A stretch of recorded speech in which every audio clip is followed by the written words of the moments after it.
جھوٹ بول کے انسان پھر لوگوں کے سامنے مجالس میں بعض اوقات ایسا تھا آپ نے جھوٹ کو بیان کر کے فخر محسوس کرتے ہیں، دیکھو میں نے جھوٹ بول کے فلاں چیز سے میں نے کر کے آ گیا، جبکہ کتنی بڑی برائی ہے۔ رسول اکرم علیہ السلام فرمایا جھوٹ بولو گے جھوٹ آپ کو جہنم کے اندر لے کے جائے۔ تیسری چیز وَإِذَا خَاصَمَ فَجَرَ، جب انسان کسی سے جھگڑے تو گالیاں دینا شروع کر دے، گالیاں دینا، جب بھی جھگڑا ہو جائے گالیاں دینا شروع کر دے۔ آپ میں ہم سب سمجھ سکتے ہیں کہ ہر انسان جو دنیا کے اندر آیا ہے اپنے رشتہ داروں سے، اپنے دوست احباب سے کبھی نہ کبھی جھگڑا ہو جاتا ہے، غصہ آ جاتا ہے۔ آپ خود سمجھ لیں کیا جھگڑا ہونے پر ہماری زبان سے گالیاں نکلتی ہیں؟ حالات کیا ہے؟ حالات یہ ہیں کہ ایک انسان نوجوان میرے ساتھی چوراہوں میں، بازار کے اندر، اپنی مجالس میں بات کرتے ہو، ماں بہن کی گالیاں دیتے ہیں، ماں بہن کی گالیاں آپس میں بات کرتے ہوئے۔ اگر کہا جائے حضرت آپ گالیاں کیوں دے رہے ہیں، اس کی جگہ کو اور ناس بھی کہہ سکتے ہیں، تو کہتے ہیں تکیہ کلام بن گیا، کیا کریں عادت ہے، خود ماں بہن کی گالیاں دیتے ہیں۔ اور رسول اللہ صلی اللہ علیہ وسلم نے کیا فرمایا، کسی کی والدہ کو گالی نہ دو، اس کی والدہ کو گالی دو گے وہ آپ کی والدہ کو گالی دے گا۔ اور میں آپ خود اپنی ماں کو اپنے بہن کو گالی دے رہا ہوں، کیا ہمارے کلام کے اندر یہ بات شامل ہے، ہماری عادت بن گئی ہے، ہمارا تکیہ کلام بن گیا۔ میرے بھائیوں بزرگوں، رسول اللہ صلی اللہ علیہ وسلم سباب المسلم فسوق، کسی مومن کو، کسی مسلمان کو گالی دینا یہ فسق ہے، یہ گناہ ہے، اور یہ گناہ جب آپ کرتے رہیں گے جہنم کے اندر چلے جائیں گے۔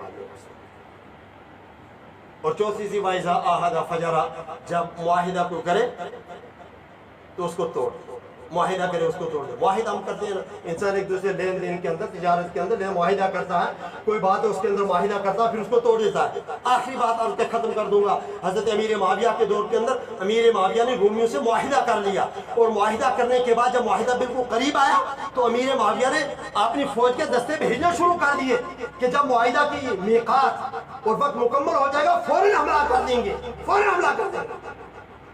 ایک مرتبہ امیر معاویہ ایک دستہ تیار کر رہے تھے، دور سے ایک سوار آیا، دور سے ایک سوار آیا، بھاگتا اپنے گھوڑے کے نکیل کو کھینچ کے اور آواز دے اللہ اکبر وفاء لا غدارا، امیر معاویہ وفا کرو، دھوکہ دہی نہ کرو۔ جب قریب پہنچے رسول اللہ صلی اللہ علیہ وسلم کا عظیم صحابی حضرت عمرو بن عبسہ، امیر معاویہ فرمایا کیا بات ہے؟ فرمایا آپ نے رسول اللہ صلی اللہ علیہ وسلم کا پیغام نہیں سنا، اللہ کے رسول کا حکم نہیں سنا؟ جو معاہدہ کر لیا جب تک وہ معاہدہ، اس کی ڈیٹ، اس کی تاریخ، اس کا بھی وقت مکمل نہ ہو جائے اس کو توڑ نہیں سکتے ہیں۔ آپ یہ کیا کر رہے ہیں؟ معاہدہ لکھا ہے، ابھی وقت باقی ہے اور آپ فوج کو بھیج رہے ہیں حملہ کرنے کے لیے۔ وفاء لا غدر۔ میرے بھائی اور بزرگوں، یہ بڑے سخت چیزیں ہیں۔